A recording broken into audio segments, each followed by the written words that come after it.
সম্মানিত বন্ধুগণ, আসসালামু আলাইকুম। দূরের কাছে দেশে অথবা দেশের বাইরে থেকে প্রিয় বন্ধুরা ঠিক এই মুহূর্তে যেখান থেকে বাস্তব জীবনের গল্প শোনার জন্য আমার সাথে জয়েন করেছেন, আমি আপন আর যে আপন জীবনের গল্পের 950তম পর্বে আপনাকে বরাবরের মতো স্বাগতম জানাচ্ছি। বন্ধুগণ, আজ আমি আপনাকে শোনাবো রংপুরের ছেলে মাওলানা আব্দুল কাইমের জীবনের হৃদয় কাঁপানো চরম ভয়ানক এক শিক্ষণীয় বাস্তব জীবন কাহিনী। বন্ধুরা, আজকের গল্পের টাইটেল যে নতুন বউয়ের শরীরে পরীকে বর্ষে এনে করেন দর্শন রংপুরের এক মাওলানা, এক হাফেজ। বন্ধুগণ, আজকের এই গল্পটা এক ভয়ানক বাস্তব জীবনের গল্প।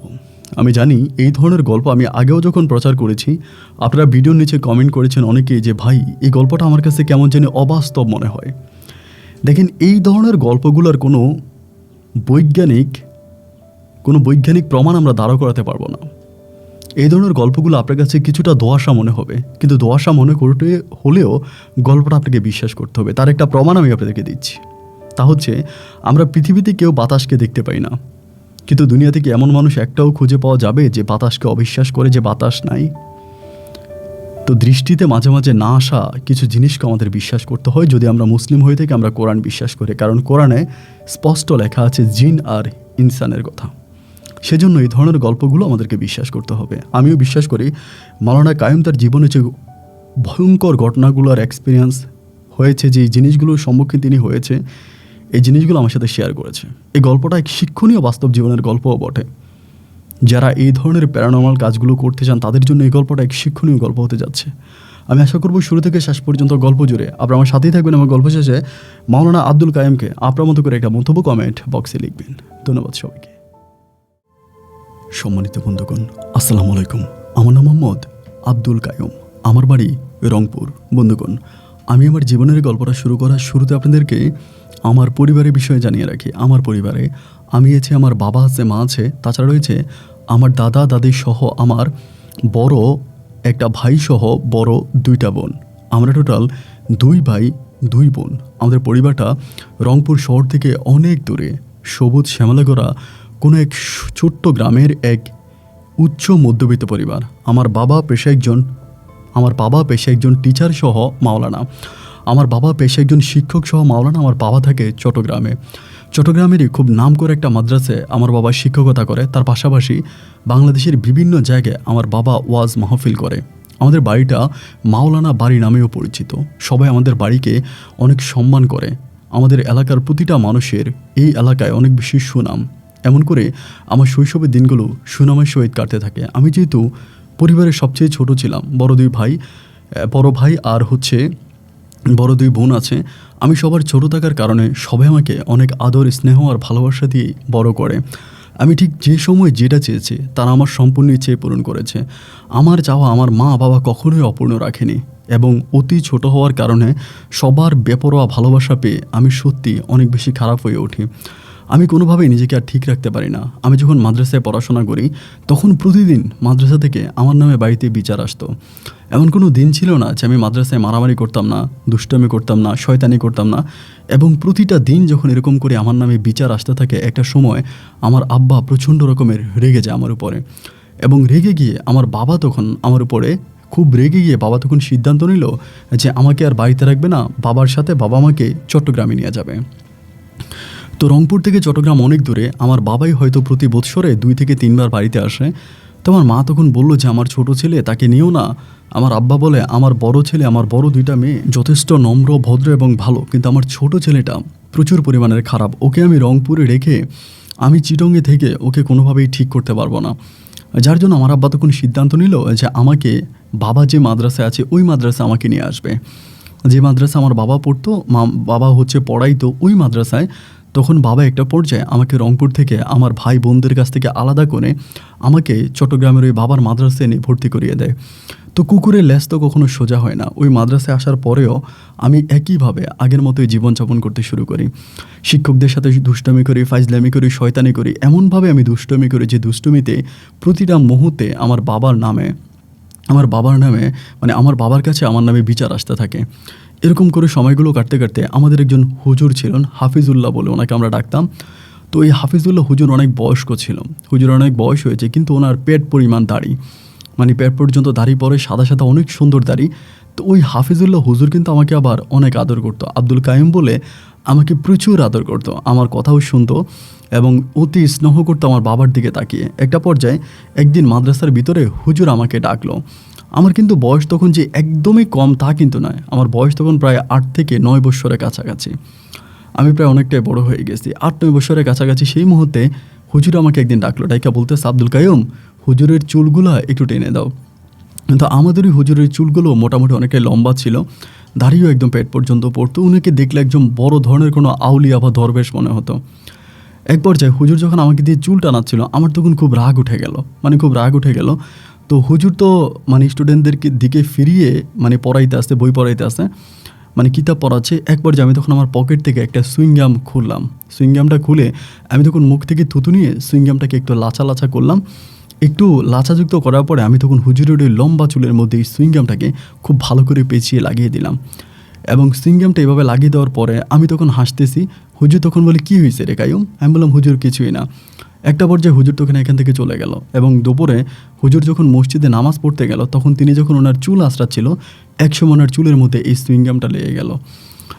চিরুনিতে সুইংগামটা লাগলো। লাগার পরে তিনি তখন খুব রেগে গেল, প্রচণ্ড রকমের রেগে মেগে তিনি তখন নামাজ শেষ করে আসলো অফিসে এসে আমার আব্বাকে ডাকলো। আব্বাকে ডেকে কী বলেছে আমি জানি না। পরে আমাকে ডাকা হলো অফিস কক্ষে। আমি তখন অফিস কক্ষে গেলাম। যাওয়ার পরে হুজুর তখন আমাকে বলল, সত্যি কথা বল, আমার মাথায় সুইংগাম কে লাগিয়েছে? আমি তখন রাগ করে হুজুরকে বললাম, হুজুর আমি লাগাই নাই।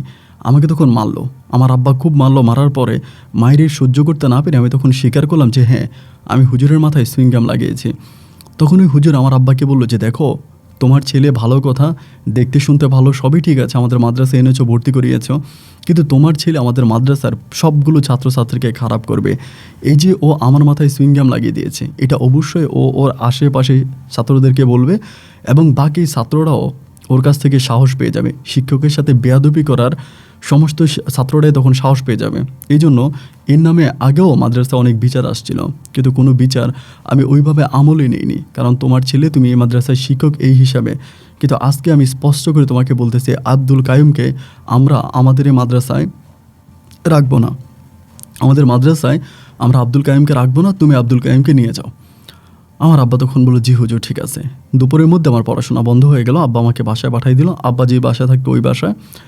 এবং বিকেলবেলা বাসায় আসার পর আব্বা আমাকে ইচ্ছা মতো মারছে, এত পরিমাণের মারছে, আব্বুর মায়ের জ্বালায় আমি তখন অসুস্থ হয়ে পড়ি। আমার শরীরে প্রচুর জ্বর এসে যায়। খবর আমার আম্মুর কানে কেমনে পৌঁছে যায়। আমার আম্মু বাড়িতে বসে কান্নাকাটি করতেছে, আমাকে মারছে। 2 দিন পরে আমার আব্বু তখন পুনরায় আমাকে নিয়ে আবারও রংপুরে চলে আসে। এবং রংপুরে আসার পরে, চট্টগ্রাম থেকে রংপুরের ডিস্টেন্স তো অনেক বেশি। এরপর আমার আব্বা জার্নি করে আসে বাড়িতে, আমাকে তখন দিয়ে চলে যায়। বাড়িতে দিয়ে আমার আব্বা তখন চলে যায় আবারও পুনরায় চাকরিতে চট্টগ্রামে। আমি তখন বাড়িতেই বসে থাকি, বাড়িতে বসে থেকে আর পড়াশোনা করি না, কারণ পড়াশোনা তো শেষই। এখান থেকে চট্টগ্রাম নিয়ে ভর্তি করালো, তো এখানকার পড়াশোনা তো শেষ। তা আমার জীবনটাই তখন একরকম এক বেপরোয়া জীবন হয়ে গেল। এলাকার পোলাপানির সাথে উঠা বসা, শয়তানি ফাইজলামি দুষ্টমি থেকে শুরু করে যত যা করা দরকার, যেদিক দিয়ে সুই চলতে পারে না ওই দিক দিয়ে আমি কুড়াল চালাই দিয়েছিলাম। এত পরিমাণে দুষ্টমি, এত পরিমাণে শয়তানি আমি করি যে সবাই অবাক হয়েছে আমার দিকে তাকায় যে এরকম কেন, এরকম কেন আমি এত পরিমাণে দুষ্টমি করি। প্রতিদিন আমার নামে দরবার কারবার বিচার আচার এরকম করে আসতেই থাকে। একটা পর্যায়ে আমার আম্মা অতিষ্ঠ হয়ে কান্নাকাটি করতে শুরু করলো আব্বুর কাছে। এবার আমার বড় ভাইকে দিয়ে আমার আব্বুর কাছে পুনরায় আমাকে আবারও পাঠাই দিল। 2 মাস পরে রংপুর থেকে আবার আমাকে চিটংয়ে পাঠাইলো। এবার চিটংয়ে পাঠানোর পরে আমার আব্বা কী করলো, আমাকে আব্বার মাদ্রাসা থেকে অনেক দূরে একটা হাফিজিয়া মাদ্রাসা আছে, ওই হাফিজিয়া মাদ্রাসায় কোরআন শিখার জন্য আমাকে হাফেজ হওয়ার জন্য ভর্তি করাই দিল। ওই হাফিজিয়া মাদ্রাসায় যখন আমার আব্বা আমাকে ভর্তি করালো, আমি তখন ওই হাফিজিয়া মাদ্রাসায় চলে গেলাম। কিন্তু হাফিজিয়া মাদ্রাসায় যাওয়ার পরে আমার ওই বেপরোয়া জীবনটা, দড়ি ছাড়া গরুর মতো জীবনটা আমার তখন হঠাৎ করে বাঁধনে চলে আসলো। মাদ্রাসার ভিতরে নিয়ম শৃঙ্খলা এত বেশি, 19 থেকে 20 করা যায় না। এবং যিনি হুজুর আছে তিনি প্রচুর রাগী, কিছু থেকে কিছু করলে গায়ে হাত তোলে, মারে, খুব খারাপ অবস্থায়। এই মাদ্রাসায় দুষ্টামি করার কোনো রকমের অপশন নাই। প্রতিটা মুহূর্তে হুজুরদের কথা শুনতে হবে, হুজুরদের কথা মানতে হবে এবং হুজুররা যখন যেটা বলে ওদের সব কথার উপরেই কাজ করতে হবে। অবস্থা তখন আমার খুব খারাপ হয়ে গেল। আমি কোনোভাবে এটা নিতে পারতেছি না, অসুস্থ হয়ে যাই।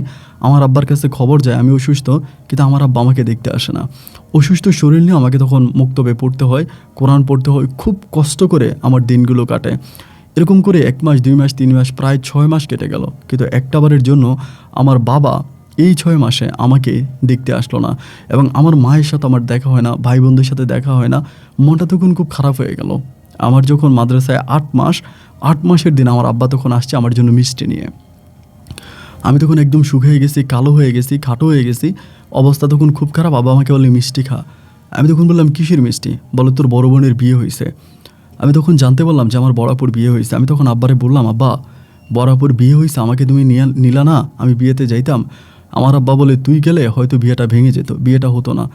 আমি তখন বললাম এরকম করে কেন বলতেছো, আমি গেলে বিয়ে ভেঙে যাবে কেন?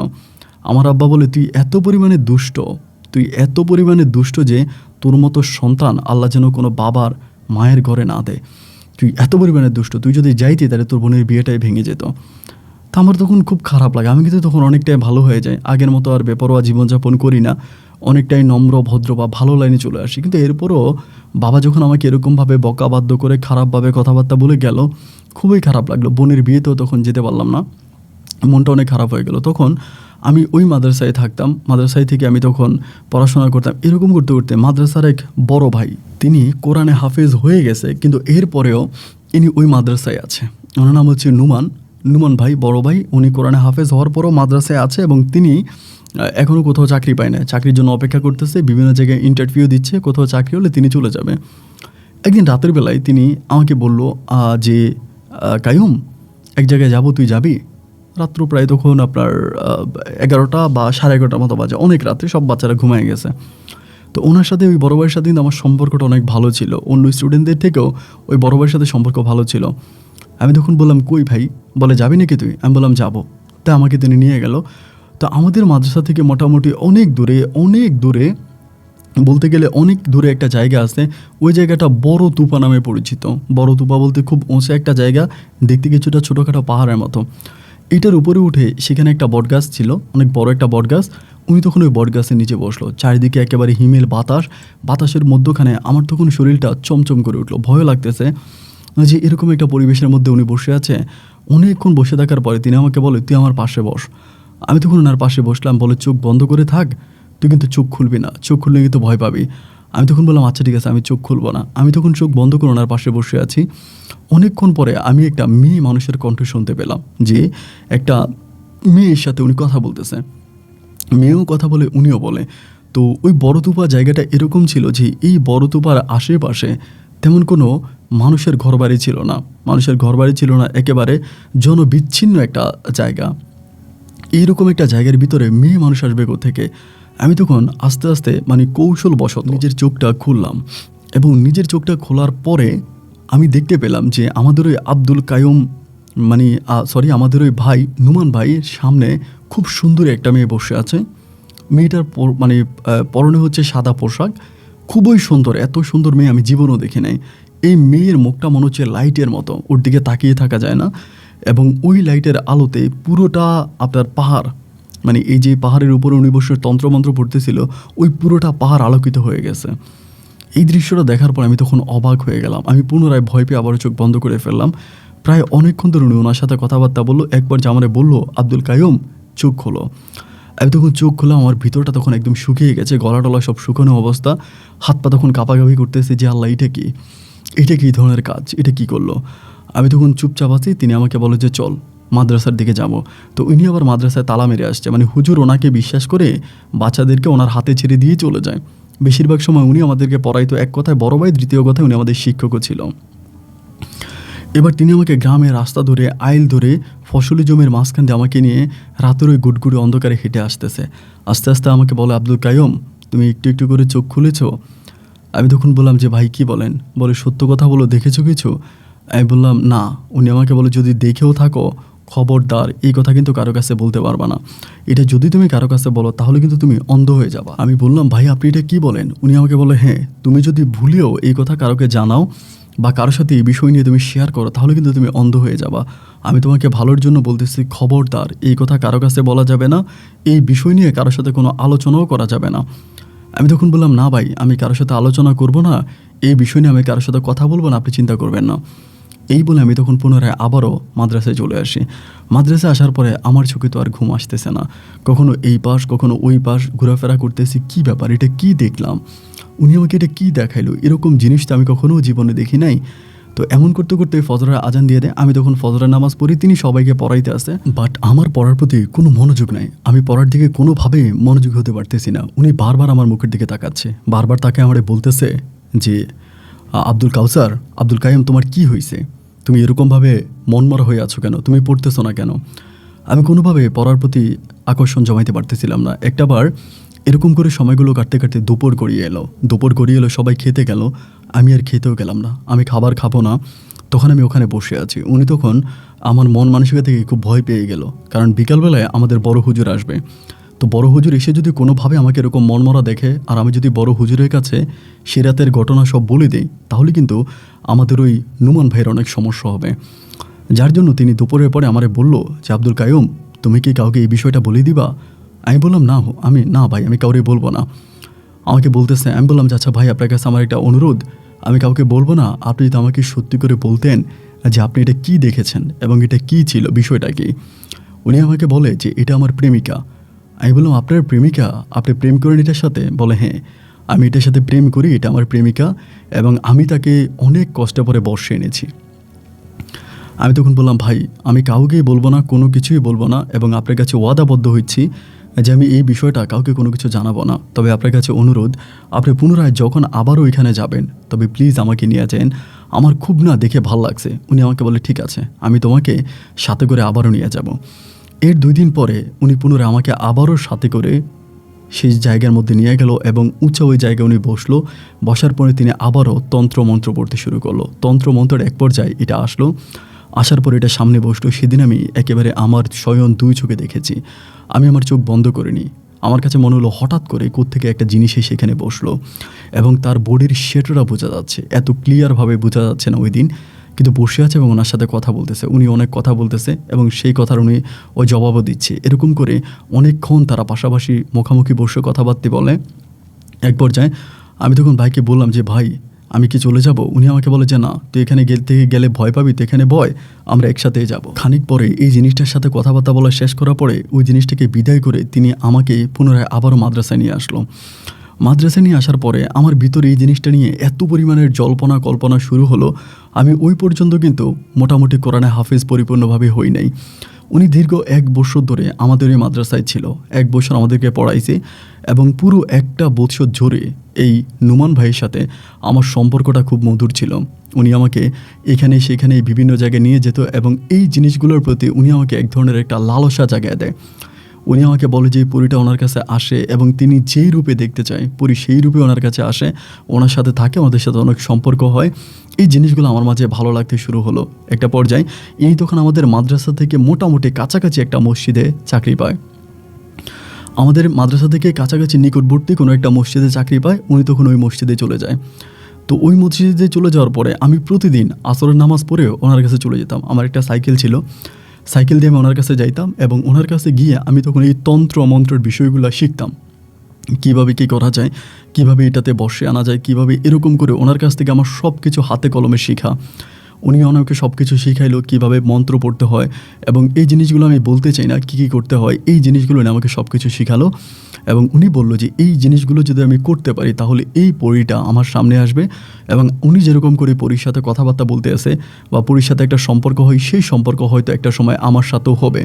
তখন কিন্তু আমি মোটামুটি প্রায় অনেকটা বড় হয়ে গেছি এবং ওই সময় আমি কোরআনে হাফেজও বটে। আমি কোরআনে হাফেজি পাশ করে ফেলি এবং হাফেজি করার পরে আমি ওই মাদ্রাসায় তখন বাচ্চা পড়াইতাম। নতুন যে বাচ্চারা ভর্তি হয়েছে এদেরকে আমি পড়াইতাম। এতে আমার বড় যে ভাই ছিল রংপুরে, আমার বড় ভাই বিয়ে করে ফেলে এবং আমার যে 2টা বোন ছিল, আমার বড় 2টা বোন, আমার বড় 2টা বোনেরও বিয়ে হয়ে যায়। এক পর্যায়ে আমার আব্বু তখন এই চিরং থেকে চাকরি ছেড়ে আমার আব্বুও চলে যায় হচ্ছে রংপুরে। আব্বু তখন রংপুরে চলে যায়, বাট আমি অলওয়েজই এই নুমান ভাইয়ের সাথে সম্পর্ক তৈরি করি। তিনি আমাকে এখানে ওইখানে বিভিন্ন জায়গায় নিয়ে যায় এবং তার কাছ থেকে দীর্ঘ 4টা বৎসর, 4 থেকে 5 বৎসরের কাছাকাছি সময় আমি এই তন্ত্রমন্ত্র পরিপূর্ণভাবে শিখে যাই। কীভাবে পরীকে বসে আনতে হয়, কীভাবে পরীকে কাছে আনতে হয় এবং পরীকে দিয়ে কী কী কাজ করানো যায়, এই সমস্ত কিছুই আমি তখন ওনার কাছ থেকে শিখি। শেখার পরে আমার ভিতরে একটা জিনিস মনে হলো, আমার ভিতরে একটা জিনিস জাগলো যে আমি কোনো না কোনোভাবে যদি একটা পরীকে বশে আনতে পারি, তাহলে ওই পরীকে আমি বিয়ে করব এবং এর সাথে আমি সংসার করব। এরকম অনেক কথাবার্তা আমি অনেক লোকের মাধ্যমেও শুনেছিলাম যে পরীকে বিয়ে করে তাদের সাথে নাকি সুখের সংসার করা যায় এবং তাদেরকে নিয়ে অনেক ভালো থাকা যায়। এরকম লোকমারফতে যখন এরকম মানে মজার মজার কথাগুলো শুনতেছিলাম, আমার ভিতর তখন কঠিনভাবে এই জিনিসটা জেগে উঠল যে যেভাবেই হোক আমি এই পরীটাকে বশে আনবো এবং পরীকে বশে এনে আমি সেই পরীকে দিয়ে আমি আমার খায়েশ হাসিল করবো এবং এই পরীর সাথে আমি সংসার করব, তাকে বিয়ে করব। এই জিনিসটা যখন আমার মনের মাঝে জাগলো, আমি তখন এই আমার নুমান ভাইয়ের যেভাবে আমাকে বললো অ্যান্ড একইভাবে আমি তখন ওই তন্ত্রমন্ত্রর পরীক্ষা করতে শুরু করি। মানে অনেক কাজ আছে, অনেক কিছু আছে, যেমন ভোর রাতে ঘুম থেকে উঠে সাধনা করতে হয়, সেই সাধনা করতেছি এবং বিভিন্ন ধরনের তন্ত্র মন্ত্রর আরও অনেক কাজ আছে। বাকি কাজগুলো আমি পরিপূর্ণভাবে করতেছি, সব কিছু আমি ঠিকঠাক করতেছি। এরকম করে সময়গুলো সামনের দিকে অতিবাহিত হতে হতে আমি প্রায় অর্ধেক পর্যন্ত করে ফেলেছি। মানে একটা পরীকে বশে আনার জন্য যা যা করার প্রয়োজন আমি প্রায় অর্ধেকেরও বেশি, প্রায় 70% আমার কমপ্লিট হয়ে গেছে। তখন কিন্তু আমার বয়স প্রায় অনেক বেশি, আমার বয়স প্রায় 18 বছর, 17 থেকে 18 কাছাকাছি হবে আমার আনুমানিক ধারণা। ওই সময় তখন পরীকে আমি প্রায় 70% আমার বশে এনে ফেলি এবং পরীর সাথে আমার তখন টুকিটাকি কথাবার্তাও হতো। তখন ও আমার বশে আসে নাই, বাট টুকিটাকি ওর সাথে আমার কথাবার্তা হচ্ছে, আমি ওর সাথে টুকিটাকি কথাবার্তা বলতেছি। তো এইভাবে সময়টা কাটতে কাটতে একটা পর্যায়ে আমাকে আমার যে হুজুর ছিল, আমাদের মাদ্রাসার যিনি হুজুর ছিল, হুজুর তখন বিষয়গুলো কিছুটা আন্দাজ করে ফেলে, মানে কিছুটা ধারণা করে ফেলে। আমার চাল চলন, আমার আচার আচরণ, কথাবার্তায় উনি অনেকটা বুঝে যায় যে আমি এরকম প্যারানর্মাল বা ভৌতিক কোনো কিছু রিসার্চ করতেছি। উনি তখন বুঝে একদিন আমি যেদিন পরীকে ঠিক আমার কাছে নিয়ে আসবো, ওই দিন রাত প্রায় 2টার দিকে আমি তখন তন্ত্রের জন্য রওনা দিলাম এবং সেই জায়গায় যে জায়গায় আমার ভাই পরীকে বসে আনতো সেম একই জায়গায়। আর ওই সময় কিন্তু নুমান ভাই চলে গেছে ঢাকাতে। নুমান ভাই তখন ঢাকাতে চলে গেছে, ওইখানে একটা মসজিদে, বড় মসজিদে ওনার চাকরি হয়েছে, উনি সেখানে চলে গেছে। আমি তখন এই জায়গার ভিতরে গেলাম এবং সেদিন আমি পরীকে বসে আনবো। সমস্ত রকম পূর্ব প্রস্তুতি নিয়ে একেবারে যেই রাত্রের কথা বললো, যেই ক্ষণের কথা বললো, সব কিছুর দিন তারিখ সব ঠিক করে আমি সেই জায়গায় গিয়ে তখন আমি বসে গেলাম আমার তন্ত্রমন্ত্র সব কিছু খুলে। আমি প্রায় তন্ত্র পড়া শুরু করেছি, ঠিক 10 মিনিট পরেই হঠাৎ করে আমাদের মাদ্রাসার যিনি হুজুর ছিলেন তিনি আমাকে এসে ধাক্কা দেওয়াতে আমার হাতের যে জিনিসগুলো ছিল, যেগুলো দিয়ে আমি তন্ত্রমন্ত্র করতাম, এগুলো আমার হাত থেকে নিচে পড়ে যাওয়াতে হুজুর তখন আমাকে 2টা থাপ্পড় মারলো। 2টা থাপ্পড় মেরে হুজুর তখন দোয়া পরে আমাকে ফু দিতে শুরু করলো এবং ফু দিতে একটা পর্যায়ে আমি তখন মোটামুটি ঠিক হলাম। আমি অনেকটাই সেন্সলেস অবস্থায় ছিলাম, আমি ঠিক হইলাম। ঠিক হওয়ার পরে হুজুর তখন আমার পাঞ্জাবের কলারে ধরে এই গুটগুটে অন্ধকার রাতের বেলায় আমাকে চেঁচিয়ে মেচিয়ে কোনো রকমে হুজুর মাদ্রাসা পর্যন্ত আনে। মাদ্রাসায় এনে আমি তখন এত বড় হওয়ার পরেও হুজুর অনেক বয়স্ক ছিল এবং তিনি আমার বাবার খুব ভালো বন্ধুও ছিল। বেডটা হাতে নিয়ে আমাকে এলোপাতারিকভাবে পিটাইতে শুরু করে, আমাকে মারে এবং বলে, তোর এত বড় সাহস হলো কী করে? তুই এত বড় সাহস কীভাবে করলি? তুই এটা কেন করতে গেলি? তুই কি জানিস যে এটার কুফল কত ভয়ানক হতে পারে? এটার কুফল যে কত ভয়ানক হতে পারে তুই স্বপ্নেও চিন্তা করতে পারবি না। তুই এটা কেন করলি? আমার ভিতর তখন কেন জানি এই জিনিসটার প্রতি খুব আগ্রহ জমে গেল। হুজুর আমাকে বলল, তুই যেতটুকু করে ফেলেছিস ততটুকুতে এটা কিন্তু খুব কাছাকাছি চলে এসেছে। এটা এখন এমন একটা জায়গায় এসেছে, এটা না পারবে তার রাজ্যে ফিরে যেতে, না পারবে তোর কাছে আসতে। আল্লাহর কাছে তওবা পাঠ কর, আস্তাগফিরুল্লাহ পাঠ কর, আল্লাহর কাছে ক্ষমা চা। একমাত্র আল্লাহ চাইলে তোকে মাফ করতে পারে, তা না হলে জীবনের যে কোনো একটা পর্যায়ে এটা কিন্তু তোর উপরে অ্যাটাক আনতে পারে। হুজুর আমাকে এটা বলল। যাই হোক, আমি আমার মতো করে দোয়া দুরুদ পাঠ করতেছি, আল্লাহ তাআলা যেন আমাকে মাফ করে এবং আমি যেন এইসব থেকে রক্ষা পেতে পারি। এমনভাবে সময়গুলো কাটতেছে। আমার বয়স তখন প্রায় 20 থেকে 21-এর কাছাকাছি। আমার ভাইটাই সবার বিয়ে হয়ে গেল। আমার বাবা তখন আমাকে রংপুরের দিকে একটা মসজিদে আমার জন্য চাকরি চাইলো। আমি তখন কোরআনে হাফেজ, রংপুরের দিকে একটা মসজিদে চাকরি ছিল, আমি তখন সেই মসজিদে চাকরির জন্য চলে গেলাম। তো এরপর কিন্তু এই যে আমার তন্ত্র মন্ত্রর ভাই, এই যে এত কিছু ছিল, আমি এগুলো সব কিছু বন্ধ করে দিয়েছি। কোনো কিছু আমি আমার নিজের আয়ত্তে রাখি নাই বা এসব কিছু আমি ছেড়ে দিয়ে আমি খুব সুন্দরভাবে মাদ্রাসায় বাচ্চা পড়াচ্ছি এবং ওখানকার যে মসজিদ ছিল সেই মসজিদে আমি ইমামতি করতেছি। খুব ভালো করে সুন্দর করে আমার দিনগুলো কাটতেছে। আমার জীবনে আর কোনো সমস্যা রইল না। আব্বা আম্মা উভয় অনেক খুশি হলো যে আমি ভালো বেতন পাচ্ছি বা আমাকে সাহায্য সহযোগিতা করতেছি। আগে যেরকম দুষ্টুমি করতাম, শয়তানি করতাম, মানুষের বিনষ্ট করতাম, এখন আর এসব করি না, অনেকটাই ভালোর পথে চলে আসছি। এতে আমার বাবা মাও অত্যাধিক খুশি হলো, তারাও অত্যাধিক খুশি হলো। একটা পর্যায়ে পারিবারিকভাবে সিদ্ধান্ত নিল যে আমাকে বিয়ে করাবে। তো আমাকে বিয়ে করাবে, আমার আব্বা আম্মা মেয়ে খুঁজতেছে। বরাবরের মতো আমার ভিতরে সবসময় একটা জিনিসে কাজ করতো, সেটা হচ্ছে আমি যাকে বিয়ে করব সে দেখতে পরীর মতো সুন্দরী হতে হবে। তার চলন বলন, কথাবার্তা, আচার আচরণ সব কিছু খুবই অ্যাট্রাকশন হতে হবে, আমাকে যাতে অ্যাট্রাক্ট করে এরকম খুব মারাত্মক লেভেলের সুন্দরী কোনো মেয়েকে আমি বিয়ে করব।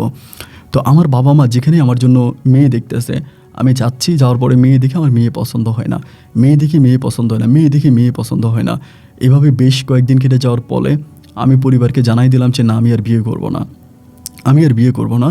এবং বিয়ে করার কোনো ইচ্ছা আমার মনে আর জাগলো না, বিয়ে করার কোনো ইচ্ছা আমার মনে জাগলো না। আমি তখন খুবভাবে হচ্ছে বিয়ের সম্পূর্ণ বিপক্ষে, আমি আর বিয়ে করব না। আব্বা আম্মাও আর আমাকে বিয়ে নিয়ে প্রেশার দেয় না, কারণ তারা আমাকে অগণিত মেয়ে দেখিয়েছে, কোনো মেয়েই আমার পছন্দ হয় না এবং কোনো মেয়েকে আমি আমার লাইফে অ্যাকসেপ্ট করতে পারি না। এই জন্য আব্বা আম্মা তখন ব্যর্থ কণ্ঠে আমাকে বিদায় করে দিল। একদিন আমি আমাদের মাদ্রাসায় বসে আছি, সকালবেলা বসে আছি, মঙ্গলবার ছিল। আমাদের মসজিদের সেক্রেটারি যে ছিল, সেক্রেটারি সাহেব আইসা আমাকে বলল যে আব্দুল কাউসার, আপনার সাথে আমার একটু কথা আছে। আমি তখন বললাম হুজুর বলেন। তো আমাকে বলতেছে, উনিও একজন আলেম মানুষে ছিল। পরে আমাকে বলতেছে যে আমি তো একটা বিপদে পড়েছি, আমার চার মেয়ের মাঝে আমার সবচেয়ে বড় যে মেয়েটা, ওই মেয়েটাকে আমি বিশ্ববিদ্যালয়ে পড়াশোনা করাই, ঢাকাতেও বিশ্ববিদ্যালয়ে পড়ে, কিন্তু আমার মেয়েটার কোরআনের কোনো রকমের আইডিয়া নাই, কোনো ধারণা নাই, ও আলিফ বা তা সা এগুলোও পড়তে পারে না। তো হুজুর যদি কিছু না মনে করেন, আপনাদের একজন দিনদার মানুষ, কোরআনে হাফেজ, আপনি যদি আমার মেয়েটাকে একদিন পড়াইতে আসেন এবং আমার মেয়েটা আপনার কাছ থেকে কোরআন শিখবে, এটা আমার অনেক ইচ্ছা। আপনি অনেক শুদ্ধ সহিভাবে খুব সুন্দর করে কোরআন তেলাওয়াত করেন। আমি তখন বললাম আচ্ছা ঠিক আছে, কখন যাব? তিনি আমাকে বললেন আপনি মাগরিবের পরে আসেন, মাগরিবের পর আমার মেয়েকে নিয়ে আমি আপনার কাছে, আমার মেয়েকে আপনার কাছে পড়তে দেবো মাগরিবের পরে। তা আমার ভিতরে কোনো অনুভূতি জাগলো না। এর আগেও আমি এই গ্রামের অনেক ছেলে মেয়েদেরকে পড়াইছি, তো আমার ভিতরে এটা নিয়ে কোনো রকমের ফিলিংস নেই, কোনো অনুভূতি নেই, আমি যাব। মাগরিবের পরে আমি তখন একইভাবে ওই বাড়িতে গেলাম বাচ্চা পড়ানোর জন্য, ওনার মেয়েকে পড়ানোর জন্য। কিন্তু ভাই ওই বাড়িতে যাওয়ার পরে আমি হঠাৎ করে ওনার মেয়েকে যখন আমি দেখলাম, লাল একটা জামা পরে আসছে, ওড়না মাথায় দেওয়া, মেয়েকে দেখার পর আমি যেন অন্য কোনো রাজ্যে হারিয়ে গেলাম। এত সুন্দর মেয়ে আমি আমার জীবনও আর দেখিনি, অদ্ভুত রকম সুন্দরী। আমি এক দৃষ্টিতে তার মুখের দিকে তাকিয়ে আছি। জিজ্ঞেস করলাম কী নাম আপনার? বলে জান্নাত। আমার কাছে মনে হলো আমি যেন খুদ একটা জান্নাতের হুরকে দেখতে পাচ্ছি যে আমার সামনে এসে বসে আছে, আমার সামনে আসছে, এত পরিমাণে সুন্দর। এক দেখে আমার তখন এই মেয়েকে ভীষণ ভালো লেগে গেল এবং আমার মনে ইচ্ছা জাগলো যে আমি যদি জীবনে বিয়ে করি তবে এই জান্নাতকেই বিয়ে করব। দেখতে শুনতে এতটাই ভালো, এতটাই সুন্দরী একটা মেয়ে ছিল। তো আমি তখন ওই মেয়েরা পড়াইলাম, এশার নামাজ পর্যন্ত পড়াইলাম, পড়িয়ে আমি তখন এশার নামাজ পড়তে আসছি। এশার নামাজ পড়ি, সবাইকে এশার নামাজ পড়ে আমি তখন শুইতে গেলাম, রুমে গেলাম। রুমে যাওয়ার পরে কোনোভাবেই আমি ঘুমাইতে পারতেছি না। আমি কখনো এই পাশ কখনো ওই পাশ করতেছি, চোখের পাতায় আর ঘুম আসতেছে না। যেটা কি দেখলাম, আমার জীবনে আমি একবার পরী দেখেছি, বাট এটা তো পরীর চেয়েও সুন্দরী আমার কাছে মনে হচ্ছে। আসমানের ওই পরীর চেয়েও সুন্দরী এই মেয়ে, এতটাই সুন্দর, গায়ের রং এতটাই সুন্দর। আমি তখন এইভাবে প্রতিদিন মেয়েটারে পড়াইতে যাই, মাগরিবের পরে মেয়েটারে পড়াই, এমন করে তার পার্সোনাল লাইফ নিয়ে মাঝে মাঝে কথা বলি, যে আপনি ঢাকায় কোথায় পড়েন, কোথায় থাকেন, বা এইসব বিষয় নিয়ে কথা বলি। কিন্তু মেয়ের সাথে কথা বলে আমি যতটুকু বুঝলাম, মেয়েটা প্রচুর পরিমাণ চঞ্চল স্বভাবী একটা মেয়ে। হয় না যে আমি যেরকম ছোটোবেলায় খুব দুষ্ট ছিলাম, এরকম দুষ্ট প্রকৃতির, সবার সাথে অনেক দুষ্টমি করে, হাসি হই ঠাট্টা মস্কারি, এসব বিষয় নিয়ে মেয়েটা খুব বেশি একটু ওরকমভাবেই চলাফেরা করে। তো আমি তখন কী করলাম, এইভাবে মেয়েটাকে 15-20 দিন দেখার পরে একদিন বাড়িতে গেলাম, গিয়ে আমার আব্বা আম্মারে বললাম যে আমার অমুক জায়গায় আমাদের মাদ্রাসার যে সেক্রেটারি আছে, ওনার মেয়ের আমার পছন্দ হয়েছে, আমি মেয়েটাকে বিয়ে করতে চাই। আমার আব্বা আম্মা তখন ডিরেক্ট আমাকে বলে দিল যে তারা আমার বিয়ের সম্বন্ধ নিয়ে আর কোথাও যাবে না, আমার বিয়ের সম্বন্ধ নিয়ে তারা আর কোনো বিষয়ে কোনো কথাবার্তা বলতে চায় না। আমি কোথায় বিয়ে করি না করি এতে তাদের কোনো কিছু যায় আসে না, তারা আমার সাথে কোথাও যাবে না। আমি আব্বা আম্মাকে যত বুঝে এলাম যে দেখেন মেয়েটা দেখতে শুনতে ভালো এবং এই মেয়েটাকে আমি প্রত্যাখ্যান করব না, আমার এটাকে পছন্দ হবে, আপনারা মেহেরবানি করে ওর সাথে আমার বিয়ের দিন তারিখ ঠিক করেন, আপনারা চলেন। আমার আব্বা আম্মা ডিরেক্টলি বললো যে না, আমাদের পক্ষে যাওয়া সম্ভব না, তোর বিয়ে তুই কর, যদি তোর পছন্দ হয়ে থাকে তোর বিয়ে তুই কর, আমরা কোথাও তার বিয়ের বিষয় নিয়ে কথা বলবো না। আব্বা আমাকে তখন রাজি করাতে পারলাম না, রাজি না করাইয়া আমি তখন আবারও আমার মসজিদে আসলাম, এসে ইমামতি করতেছি এবং এই মেয়ের বাড়িতে যাতায়াত করতেছি, তার বাড়িতে যাচ্ছি, বাড়ি থেকে আসতেছি এবং মেয়ের প্রতি আমার এক ধরনের আবেগ ভালোবাসা কঠিনভাবে কাজ করতে শুরু হয়েছে। এই মেয়েকে ছাড়া আমি আর কোনো কিছুই বুঝি না। মেয়েও কিন্তু কিছুটা আন্দাজ করে ফেলেছে, কিছুটা ধারণা রেখেছে যে আমি মেয়ের দিকে তাকাচ্ছি বা মেয়ের প্রতি আমার এই ধরনের একটা অ্যাট্রাকশান কাজ করে, ও কিন্তু বিষয়টা বোঝে। বাট আমার কথা হচ্ছে আমি এই মসজিদে খুবই সম্মানিত একজন ইমাম, সবাই আমাকে অনেক আদর করে, স্নেহ করে, ছোট ইমাম হিসাবে প্রত্যেকের কাছে আমি খুব সম্মানের জায়গায়। আমি এরকম কোনো কিছু করব না যেটার কারণে আমার এলাকার মানুষের বা এই মসজিদের মুসল্লিদের মান সম্মান নষ্ট হবে বা গোটা ইমাম জাতির মান সম্মান নষ্ট হবে। এই পরিকল্পনা করে প্রায় মাসখানিক আমি মেয়েটাকে পড়াই। মাসখানিক পরে মেয়েটার পড়াশোনার জন্য সে তার ভার্সিটির ছুটি শেষ হয়ে যায়, সে পুনরায় আবারও চলে যায়। মেয়েটা কিন্তু আমার বয়সী, হয়তো আমার চেয়েও 1-1.5 বছর হয়তো বড়ও হতে পারে, ছোট কিন্তু হবে না। মেয়েটা আবার চলে গেল ঢাকাতে। ঢাকাতে চলে যাওয়ার পর আমার মনটা তখন খুব আনচান করতেছে, খুব খারাপ লাগতেছে। অ্যান্ড একটা পর্যায়ে আমি তখন খুব কষ্ট করে মেয়ের ছোটো বোনের কাছ থেকে তার নাম্বারটা জোগাড় করলাম। নাম্বারটা জোগাড় করে একদিন ফোন দিলাম। রাত্র তখন প্রায় আনুমানিক 10টার মতো বাজে। রিসিভ করলাম, বললাম আসসালামু আলাইকুম জান্নাত, আমি মাওলানা আব্দুল কাইয়ুম বলতেছি। বলে ও হুজুর কেমন আছেন? বললাম জি ভালো আছি, কী করতেছেন আপনি? বলে কিছু করতেছি না, তো বান্ধবীরা সবাই মিলে একটু লুডুমুডু খেললাম, এখন ঘুমাইতে আসছে। আমি তখন বললাম এশার নামাজ পড়ছেন? বলে না পড়ি নাই হুজুর। তাহলে যান এশার নামাজটা পড়েন, এশার নামাজটা পড়ে আমাদের ফোন দেন, আপনার সাথে আমার একটু কথা আছে। বলে আচ্ছা ঠিক আছে। পরে বেশ কিছুক্ষণ পরে সে আবারও কল করলো। আমি বললাম নামাজ পড়ছেন? বলে হ্যাঁ হুজুর নামাজ পড়ছি। আমি বললাম দেখেন, আপনার কাছে আমার প্রথম অনুরোধ, এই যে আমি আপনার সাথে কথা বলতেছি, এটা কিন্তু কোনোভাবেই আপনার বাবা মা অথবা আপনার পরিবার কাউকে জানানো যাবে না।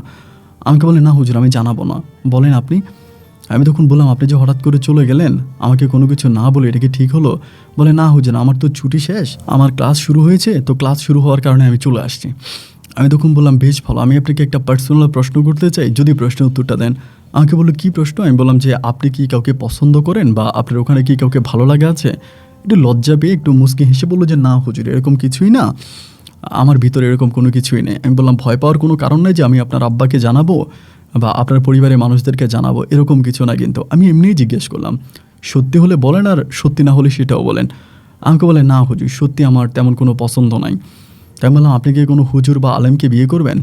এই মেয়ে এতটাই চালাক ছিল, আমাকে হুট করে বলে বসে কেন আপনি কি আমাকে বিয়ে করতে চান?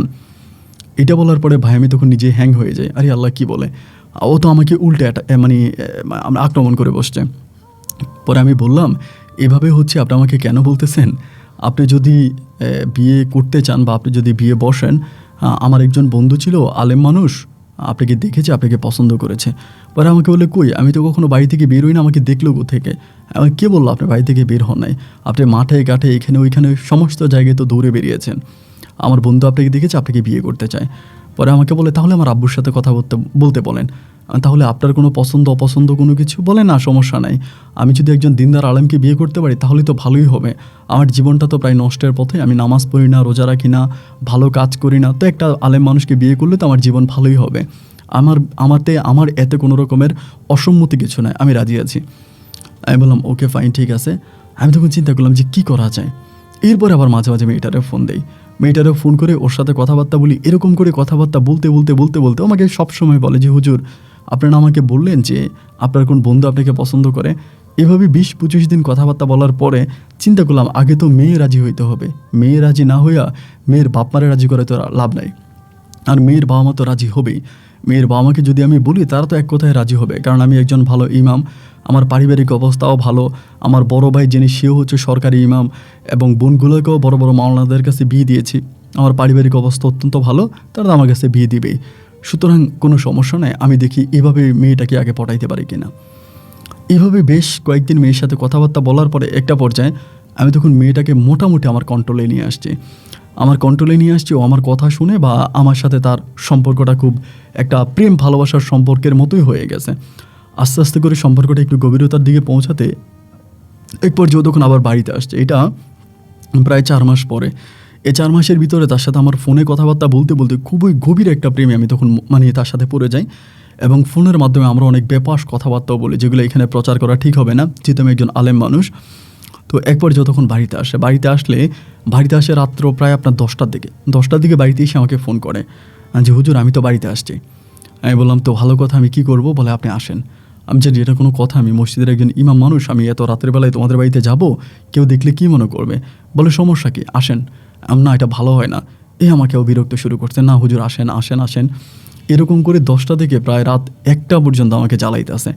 1টা বাজে ভাই, একটা যুবক ছেলে একটা যুবতী মেয়ে যখন এরকম করে ফোনে কথা বলে কতক্ষণ আসলে নিজেকে আর কন্ট্রোল করে বা ধরে রাখা যায়। একটা সময় আমি আমার আউট অফ কন্ট্রোলে চলে গেলাম, এবং রাত 1টার দিকে আমি তখন ঠিকই তার সম্মতিতে বা তার ডাকে আমি তখন এই অবৈধ কাজ করার জন্য আমি তার বাড়ির দিকে রওনা দিলাম। বুকের ভিতর তখন কলিজাটা ধুপধুপ করতেছে, ভয়ে আমার গলা শুকিয়ে যাচ্ছে। তার বড় কারণ হচ্ছে আমি এই এলাকার খুব নাম করে একজন ইমাম, বিভিন্ন জায়গায় যে ওয়াজ করি, ওয়াজ মাহফিল করি। এখন আমি যদি কোনো না কোনোভাবে এই মেয়ের সাথে ওই জায়গায় ধরা খাই বা কোনো না কোনোভাবে খারাপ কাজ করতে গিয়ে যদি আমি হাতে নাতে ধরা পড়ি, তবে আমার মান সম্মান আর কোনো কিছুই থাকবে না। মানে মরে যাওয়া ছাড়া আমার কাছে আর কোনো রাস্তা খোলা থাকবে না, আমি মরেই যাব। এরপরেও অনেক ভয় ভীতিকে একসাথে একদিকে ফেলে আমি তখন আস্তে আস্তে করে ওর বাড়ির দিকে রওনা দিলাম। বাড়িটাও মোটামুটি খোলামেলা একটা বাড়িতেই ছিল এবং ঢোকার পরেই দেখলাম যে ও গেটের মধ্যে দাঁড়ায় আছে। গেটের পাশে আমাকে জড়িয়ে ধরে খুব খারাপ ধরনের কাজ করতে শুরু করেছে। তো দেখলাম যে ওর শারীরিক চাহিদা অনেক বেশি। যাই হোক, রাতের মধ্যে আমাদের মাঝে অনেক কিছু হয়ে গেল। একটা পর্যায়ে আমি তখন ওই বাড়ি থেকেই আবারও পুনরায় চলে আসলাম রাত প্রায় 2:30টার দিকে। 2:30টার দিকে মাদ্রাসায় এসে গোসল টোসল করলাম, পরে আমি তাহাজ্জুদটা পড়লাম। তাহাজ্জুদ পরে আল্লাহর কাছে কান্নাকাটি করতে শুরু করলাম যে আল্লাহ তুমি মাফ করো, আল্লাহ আমি যেটা করছি আল্লাহ তুমি মাফ করো, আল্লাহ তুমি আমাকে ক্ষমা করো। আমি তওবা আস্তাগফিরুল্লাহ পাঠ করলাম যে আল্লাহ এই কাজ আমি আর জীবনেও করো না, তুমি আমাকে মাফ করে দাও। আমি তখন মেয়ের চিন্তা করলাম, ওর সাথে কথা বললাম সকালবেলা। ও আমাকে বলে আপনি আব্বুর কাছে বিয়ের প্রস্তাব দেন, আমি তো রাজি আছে। পরে আমি চিন্তা করলাম যে কীভাবে প্রস্তাবটা দেওয়া যায়। আমি তো হুট করে ওনাকে প্রস্তাব দিতে পারি না, এবং যেহেতু আমার গার্ডিয়ানও সেখানে সম্মতি নাই। তো আমি তখন আমাদের যিনি মসজিদের সভাপতি, সে আবার একটু ইয়াং বয়সে একটা ছেলে, ওই মসজিদের সভাপতি ইয়াং বয়সের। তো ওনার সাথে ওই ছেলেটার সাথে আমার তখন একটু কথাবার্তা হয়। কথাবার্তা হতে উনিও সম্পর্ক, ফারুক ভাই খুব ভালো একটা মানুষ, ভালো মনের মানুষ। পরে আমি ফারুক ভাইরে বললাম যে ফারুক ভাই আপনি তো আমার থেকেও একটু বেশি সিনিয়র, একটু আপনার সাথে আমার পার্সোনাল বিষয় নিয়ে কথা বলতে চাই। উনি আমার বলে ভালো কথা হুজুর বলেন। আমার সাথে ওই ফারুক ভাইয়ের সম্পর্ক খুবই মধুর একটা সম্পর্ক।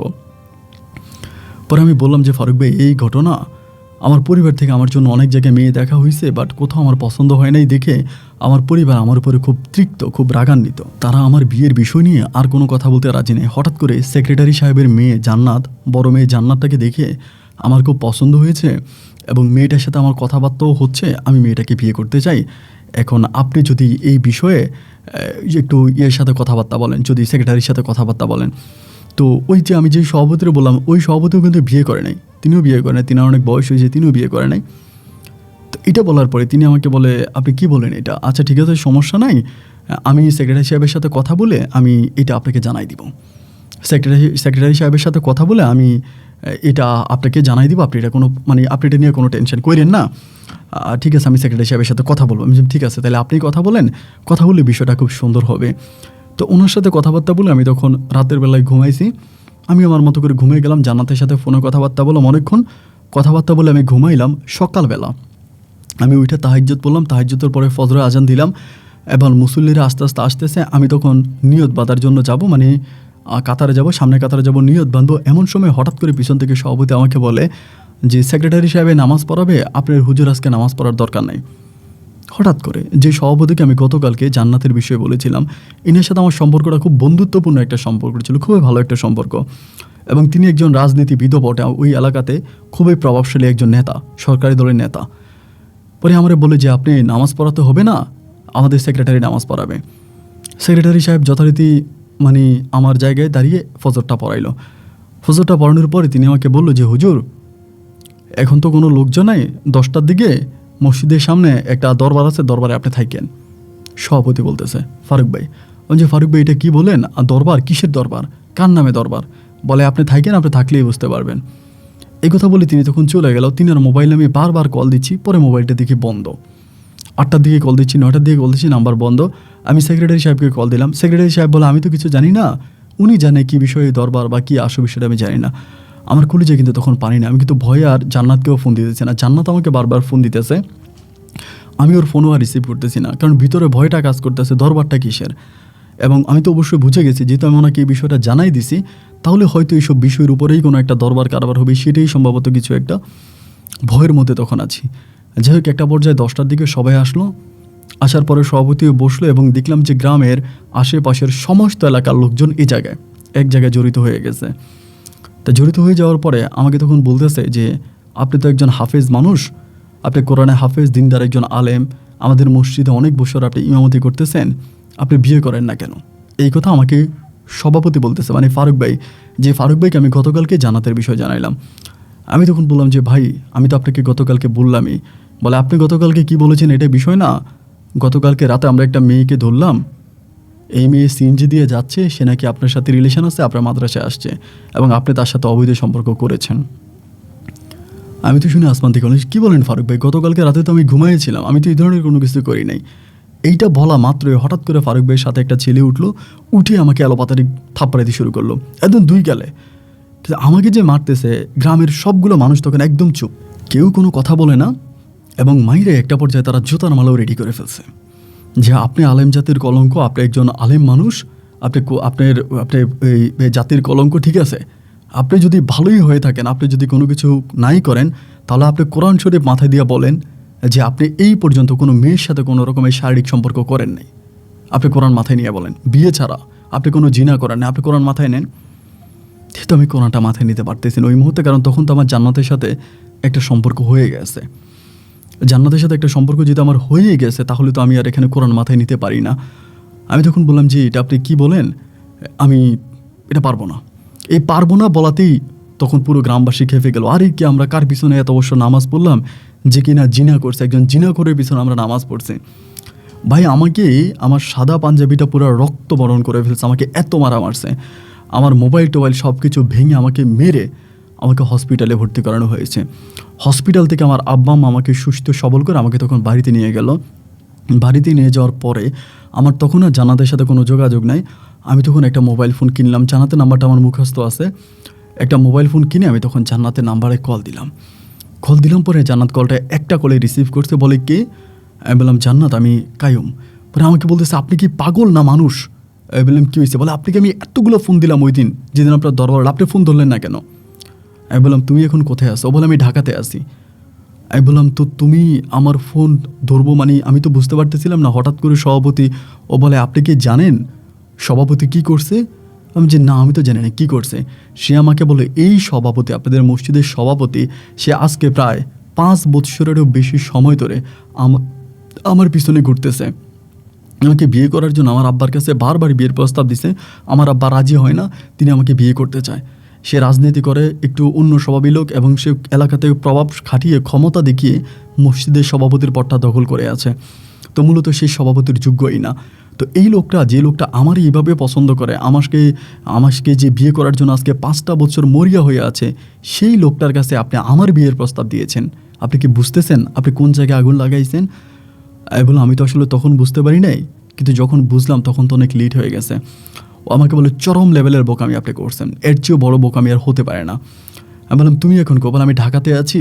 তো আরেকটা জিনিস আপনাকে আমি বলে দিই, আমার বাবা কিন্তু আপনার কাছে আমাকে কোনোভাবেই বিয়ে দিবে না। আমি তখন বললাম তার কারণ? ও বলে আপনার কাছেও বিয়ে দিবে না, এবং ওই সভাপতি যে আছে তার কাছেও বিয়ে দিবে না। আমাকে আমার বাবা বিয়ে দিবে হচ্ছে আমার এক দূর সম্পর্কের মামাতো ভাইয়ের কাছে, যে ইতালিতে থাকে। ওরা আমার মামা মামি সবাই ইতালি থাকে, ওরা আমারে পছন্দ করছে, আমাকে ইতালি নিয়ে যাবে। আপনি ইমিডিয়েটলি যদি আমাকে বিয়ে করেন তাহলে আপনার আব্বা আম্মাকে জানান, আমি আপনার বাড়িতে চলে আসবো। এছাড়া আমার কাছে আর কোনো রাস্তা খোলা নাই, তা নাহলে আমার বাবা যে কোনো সময় আমাকে বিয়ে দিয়ে দেবে। আমি তো আপনার ফোনের জন্য অপেক্ষা করতেছিলাম এবং বিভিন্ন মানুষের কাছে আপনার নাম্বার খুঁজতেছিলাম, আপনার বাড়িঘরের ঠিকানা তো আমি জানি না। পরে আমি আমার মায়ের কাছে কান্নাকাটি করলাম যে মা এই ঘটনা। পরে বিস্তারিত মাকে সব বললাম। আমার আব্বা আম্মা তখন রওনা দিল ঢাকাতে মেয়ে দেখার জন্য। যেদিন মেয়ে দেখার জন্য রওনা দিল, মেয়ে দেখে আমার আব্বা আম্মা মেয়েকে ডিরেক্টলি আমার বাড়িতে নিয়ে আসছে। মানে তারা মেয়ে দেখে পছন্দ করে ফেলছে, মেয়েরা আমার বাড়িতে নিয়ে আসছে। এবং সেদিন রাতের বেলায় তখন এই জান্নাতের সাথে আমার তখন কলমা কাবিন হয়। পরের দিন সকালবেলায় তখন ওই এলাকার সভাপতি থেকে শুরু করে জান্নাতের বাবা, আরও এলাকার গণ্যমান্য অনেক লোকজন এক মাইক্রোবাস নিয়ে আমার বাড়িতে হাজির। সকালবেলা তারা খবর পেয়ে গেছে, জান্নাতি সম্ভবত তাদেরকে বলে দিয়েছে। আইসেই তো আমার ঘর বাড়ি ভাঙাভাঙি করতেছে, এরকম একটা অবস্থা। তো আমাদের এলাকার যিনি চেয়ারম্যান ছিল, তিনিও অনেক প্রভাবশালী, অনেক ক্ষমতাশালী। তিনি তখন এখানে আসছে, আইসা বলতেছে এই তোমরা এখানে আব্দুল কাইমকে বকা দিচ্ছ কেন? মেয়ে ঢাকা থেকে চলে আসছে আব্দুল কাইমের কাছে, এখানে তো আব্দুল কাইমের কোনো দোষ নাই, এবং মেয়েও প্রাপ্তবয়স্ক। জান্নাতের বাবা তখন বলল ঠিক আছে, যেহেতু আমার মেয়ে এরকম একটা কাজ করেই ফেলেছে, আমি এই মেয়েকে আর গ্রহণ করব না, এটা আমি তোরে সাফ সাফ বলে দিলাম। এই কথা বলে তিনি তখন, এই জান্নাতের বাবা তখন চলে গেল এখান থেকে, ওই যে মসজিদের সভাপতি সেও চলে গেল। আমি তখন জান্নাতকে নিয়ে সুখে শান্তিতে দিন কাটাচ্ছিলাম। আমার আর তেমন কোনো সমস্যা নাই, কোনো প্রবলেম নেই, আলহামদুলিল্লাহ আমি বেশ ভালোই আছি। এভাবে প্রায় 3টা মাসের মতো কেটে গেল। 3 মাস কেটে যাওয়ার পরে একদিন হঠাৎ করে আমাদের পার্শ্ববর্তী গ্রামের একটা মহিলা, যার পেটে বাচ্চা আছে, মানে ওই মহিলাকে হঠাৎ করে জিনে ধরেছে। এমন একটা আভাস পেলাম যে মহিলাটাকে জিনে ধরছে, এবং সবাই মিলে তখন ওই মহিলার বাড়ির দিকে গেল এবং গিয়ে ওই রাতের বেলায় তো হঠাৎ করে কবিরাজ পাওয়া যাচ্ছে না। পরে মহিলাটাও আমাদের সাথে সম্পর্ক ভালো ছিল, আমাদের বাড়িতে মাঝে মাঝে আসতো, কাজ টাজ করতো। পরে আমি ওই মহিলার কাছে গেলাম, যাওয়ার পরে দেখলাম যে তার উপরে খুব খারাপ একটা জিন বর করেছে। তো আমি যেহেতু অনেক বছর আগে এগুলো রিসার্চ করতাম, মোটামুটি আমি কিছুটা হইলেও জানি। তো সে জায়গায় গিয়ে আমি তখন তন্ত্রমন্ত্র পড়তে শুরু করলাম, এবং ওই জিনটা আমাকে দেখে চিনে ফেলছে। আমাকে বলে, তুই মাওলানা আব্দুল কাইয়ুম না? তুই আমার এরকম ওইটাও মহিলা জিন ছিল। বলে, আমার এই বান্ধবীর মেয়েরে তুই এমনি এমনি মাছ পতাই না আটকায় রাখছস, তুই আমার বান্ধবীর মেয়েরে মাছ পতাই না আটকায় রাখছস, তোরে কিন্তু মাইরে ফেলবো, তুই এখান থেকে চলে যা, তা না হলে কিন্তু আমি তোর ক্ষতি করব। আমার কাছে একজন হুজুর আছে, আমি এই হুজুরের সহযোগিতায় আমি কিন্তু তোর কাছে এই মেয়েরে এনে দিব। তো মহিলাকে খুবভাবে টর্চার করতেছে, তার পেটে বাচ্চা আছে, তো বাচ্চাটা মারা যাবে যদি আরও বেশি টর্চার শুরু করে, আরও বেশি টর্চার করে। একবার যে আমি তন্ত্রমন্ত্র দিয়ে শুনলাম, ওই মহিলা আমাকে বলতেছে, মানে জিন মহিলাটা আমাকে বলতেছে, আমি কিন্তু এক হুজুরের সহযোগিতায় আমি কিন্তু ওর নাম হচ্ছে রেফা, বলে আমি কিন্তু রেফাকে আসমান থেকে নামাই নিয়ে আসবো। যে এই পরীটাকে আমি আগে বসে আনার জন্য চেষ্টা করেছিলাম, ওর নাম ছিল রেফা, বলে আমি রেফাকে কিন্তু নিয়ে আসবো। তা আমি আবার ওই সব কোনো কথাই শুনতেছি না, জিনের কথা না শুনে আমি তখন আমার তন্ত্র মন্ত্র দ্বারা ওই জিনটাকে সেখানে প্রচুর মারলাম। মেরে মহিলার কাছ থেকে আমি তখন একে বিদায় করে দিলাম, এবং মহিলাকে তাবিজ পানি পরোটা দিলাম। মহিলা তখন মোটামুটি সুস্থ হলো, এবং সুস্থ হওয়ার পরে আমি ওই সময় কিন্তু জান্নাতকে নিয়ে খুব ভালোই আছি। আমার সাংসারিক জীবন কিন্তু খুব একটা ঝামেলার মধ্যে নাই। এইভাবে আরও প্রায় 15 থেকে 20 দিন কেটে গেল। 15-20 দিন পরে একদিন আমাদের পুকুরে, আপনার ওই যে অনেকেই চিনবেন, বর্ষাকালে মানে পুকুর যে একটা সাইড কেটে দেওয়া হয়, ওখান থেকে উজালা মাছ ওঠে, মানে নিচ থেকে পুকুর থেকে মাছ ওঠে। তো আমি আর আমার দূর সম্পর্কের এক চাচাতো ভাই, আমরা দুজনেই তখন এই পুকুরের মধ্যে মাছ ধরার জন্য গেলাম। রাতের বেলায় মাছ ধরার জন্য গেলাম, বৃষ্টির দিন আসছে, জমিন থেকে পানির আইল কেটে দিলাম, আইল দিয়ে পানি পুকুরে ঢুকতেছে, এবং সেই পানির বিপরীত স্রোত দিয়ে আপনার ছোটো ছোটো পুঁটি মাছ, অনেক ভালো ভালো মাছ তখন উঠতেছে। এই মাছ টাছ ধরতেছি, একটা পর্যায়ে আমার চাচাতো ভাইটা কী জানি একটা জিনিস দেখে একটা চিৎকার দিছে, চিৎকার দিয়ে সে বাড়ির দিকে দৌড় দিয়ে সে আর কি হয়েছে তার কোনো খবর আমি পাইলাম না। আমি পিছনের দিকে ফিরে তাকায় দেখতেছি, রে ভাই এমন এক সুন্দরী মেয়ে দাঁড়াই আছে, আমি এরকম মেয়ে আমার জীবনও দেখে নাই। আমি এক দেখায় দেখে বুঝে ফেলছি যে এটা মানুষ না, খারাপ কোনো কিছু। আমি তখন বললাম, এখানে কী চাস, এনে কেন আসছিস? বলে, আমি তোমাকে চাই। আমি বললাম, কে তুই? বলে, আমি রেফা। যখন রেফা বলছে তখন আমার শরীরের পশমগুলো দাঁড়াই গেছে। আরে, রেফাকে তো আমি আজ থেকে বহু বছর আগে আনার চেষ্টা করেছিলাম, মাঝপথে এনে আমার হুজুরি তন্ত্রমন্ত্র বন্ধ করে দিল। হঠাৎ করে বিগত 1 মাস আগের কথা আমার মনে পড়ে গেল, যে প্রায় 15-20 দিন আগে এক মহিলাকে এরকম চিনে ধরছিল। ওই মহিলা বলেছিল যে আমার কাছে এক হুজুর আছে, আমি ওই হুজুরের ইচ্ছা পূরণ করব, এবং ইচ্ছা পূরণ করার পরে হুজুর কিন্তু রেফাকে তোর উপরে এনে শোয়ার করাই দিবে। আমি তখন মুহূর্তে আমার শরীরটা বন্ধ করে ফেললাম। শরীরটা বন্ধ করে ফেলার পরেও তখন বলতেছে যে, তুমি শরীর বন্ধ করে কী হবে, আমি তোমার জন্য নেমে আসছি, আমার তোমাকেই লাগবে, তুমি আমাকে ডেকে আনছো, আমি কিন্তু তোমাকে ডাকি নাই। আমি তখন বললাম, আমি তোমাকে যখন ডেকেছিলাম সেটা আমার ভুল ছিল, আমার অপরাধ ছিল, আমার অন্যায় ছিল, তুমি চলে যাও। ও আর গেল না, এখানে আমার সাথে ফাইজলামি করতেছে, শয়তানি করতেছে। আমি তখন আমার তন্ত্র মন্ত্র দিয়ে ওকে এখান থেকে বিদায় করলাম। বিদায় করে পরে আমি তখন বাড়ির দিকে রওনা দিলাম, দেখি মাঝপথে আমার ওই ভাইটা শুয়ে আছে, মানে অজ্ঞান হয়ে আছে। ওর এইখানে পানি টানি দিয়ে আমি হুঁশ আনলাম, ও তখন চিৎকার করতেছে। আমি বলি, দেখ, যেটা তুই দেখেছিস সেটা কারো কাছে বলিস না, তোর কাছে আমার অনুরোধ ভাই, কারণ এটা লোক মারফতে জানাজানি হলে কিন্তু খুব সমস্যা হয়ে যাবে। ওর সামনে বিদেশ, মানে ও কয়েকদিন পরে বিদেশ চলে যাবে, ওর এরকমভাবে। তখন আর ওইটা কাউরে বললো না, এবং কয়েকদিন পর ওর বিদেশের ফ্লাইট হয়ে গেল, ও কাতারে চলে গেছে। কিন্তু এই রেফা আর আমার পিছু ছাড়তেছে না, রেফা আমার পিছু কোনোভাবেই ছাড়তেছে না, এবং আমি যেখানেই যাচ্ছি সেখানেই যাচ্ছে, এবং রাতের বেলায় এসে আমাকে ডাকে, আব্দুল কাইয়ুম উঠে আসো, আব্দুল কাইয়ুম উঠে আসো। এভাবে একদিন হঠাৎ করে আমার বউ তখন জিনিসটা শুনে যায়। আমার বউ শুনে যায়, বলতেছে, তোমার কে ডাকে? আর না, কেউ ডাকে না, তুমি ঘুমাও। আমার বউ যদি ভয় পায়, আমি এই জন্য তারে বলি নাই। একদিন অমাবস্যার রাত ছিল, একেবারে চারদিকে ঘুটঘুটে অন্ধকারে ওই রাতের বেলায় ও তখন এসে আমাকে ডাকাডাকি শুরু করলো যে, আব্দুল কাইয়ুম উঠে আসো। যখন 2টা ডাক দিল, আমি তখন চিন্তা করলাম যে এইভাবে যে সবসময় সে আমাকে ডাকে, আমার বউ 1 দিন 2 দিন 3 দিন একটা সময় তো ও মাইন্ড করে বসবে। আমার বউগুলো তখন আমি শোয়াই রেখে আমি তখন আস্তে আস্তে দরজা খুলে বেরোইলাম। বেরোয়ার পরে দেখলাম যে ও দাঁড়ায় আছে। আমি আমাদের বাড়ির পিছনে ওরে নিয়ে গেলাম, নিয়ে যেয়ে বলতেছি, তুমি আমার কাছে কী চাও? তুমি জানো আমি বিয়ে করেছি, এবং ওই সময় আমার একটা কন্যার সন্তানও হয়, জান্নাতের ঘরে আমার একটা মেয়ের সন্তান হয়। তাই আমি বললাম, আমার একটা সন্তান হয়েছে, তুমি এখন কেন আমাকে বিরক্ত করতেছো? কী কারণে তুমি আমার সাথে এরকমটা করো? এরকম করার কারণটা কি? আমাকে বলতেছে, তুমি আমাকে ডেকে আনছো, তুমি আমাকে ছেড়ে অন্য কোনো নারীর সাথে ঘুমাও, তুমি শরীর বন্ধ করার তাবিজ দিয়ে শরীর বন্ধ করে ঘুমাও, আমি কিন্তু তোমার কন্যাকে তোমার মেয়েকে মেরে ফেলবো, অন্যথায় তুমি আমার ইচ্ছা পূরণ করো, আমার সাথে থাক, আমি যখন ডাকবো তখন তুমি আমার কাছে আসবা, আমার সাথে অন্য কোনো সম্পর্ক করার দরকার নেই, জাস্ট এসে তুমি আমার সাথে কথা বলবো, আমার পাশে বসবো, আমার সাথে থাকবা। তা আমি চিন্তা করলাম, আমি যদি এটা না করি আমার পরিবারের কয়জন মানুষকে আমি তন্ত্র মন্ত্র দিয়ে ঠিক করব। আমার বউ আছে, আমার মেয়ে আছে, আমার বাবা আছে, মা আছে, আমি কয়জনকে তাবিজ দিয়ে আটকায় রাখবো? ও কারো না কারো তো ক্ষতি করতে, কোনো না কারো ক্ষতি একটা করে ফেলতেই পারে। এই বলে আমি তখন বললাম, আমার ক্ষতি করো না, ঠিক আছে তুমি ডাকলে আমি আসবো। এই বলে সেদিন আমি তার সাথে অনেকক্ষণ কথাবার্তা বলে আবার খাটে এসে ঘুমিয়ে যাই। কিন্তু আমার বউ মনে হয় বিষয়টা কিছুটা আন্দাজ করতে পারে, মানে আন্দাজ করতে পারে যে এইটা যে কারোর সাথে আমার কোনো পরকীয়া আছে, এটা আন্দাজ করে না যে আমি এরকম একটা জিনের বা একটা ভূতের ঝামেলার ভিতরে পড়েছি। এটা সে কোনোভাবে সে আন্দাজ করে আমার সাথে একটা খারাপ কিছু আছে এবং এটার জন্যই মানে আমি খারাপ কোনো সম্পর্কে জড়িত আছি এটাও মনে করে। এরকম করে মাঝে মাঝে এসে আমাকে ডাকে এবং দিনে রাতে মিলে আমার সাথে যখন কিছু সেখানেই কথা বলে।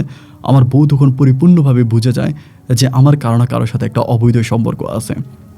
এমনই একদিন রাতের বেলায় ও আমাকে ডাকে, আবারও ডাকলে পরে আমি সেদিন রাতেও উঠি এসে ওর সাথে আমাদের ঘরের পিছনে বসে বসে কথা বলতেছি এবং কথা বলার একটা পর্যায়ে আমার বউ তখন পিছন থেকে দরজা খুলে দৌড়ে আসার পরে দেখে আমার পাশে কে জানি বসে আছে।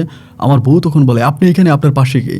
এইটা বলার পরে এই জিনিসটা তখন একদিকে দৌড় মারে, মানে মানুষের মতোই দৌড় মারে এবং দৌড় যখন মারে আমার বউ তখন পিছন দিকে দৌড়ে যখন এটাকে ধরতে যায় আমি তখন আমার বউরে থাবা মারিয়ে ধরি, কারণ যদি ধরতে যায় আমার বউকে একটা লাথি মারে বা বউয়ের কোনো ক্ষতি করে ফেলে, এই জন্য আমি জান্নাতকে ধরে ফেলি। জান্নাত তখন এখানে চিৎকার চেঁচামেচি করে পুরো এলাকার মানুষ জড়িয়ে ফেলে, পুরো এলাকার মানুষ তখন সবাই জড়িয়ে যায় এবং পুরো গ্রামের মানুষ তখন ঘুম থেকে উঠে যায়। কী হয়েছে সবাই বলে, কী হয়েছে, কারণ রাতের বেলায় তো রাতে তো একদম নীরব থাকে, চিৎকার চেঁচামেচি করলে দূর দূরান্ত থেকে মানুষজন শোনা যায়।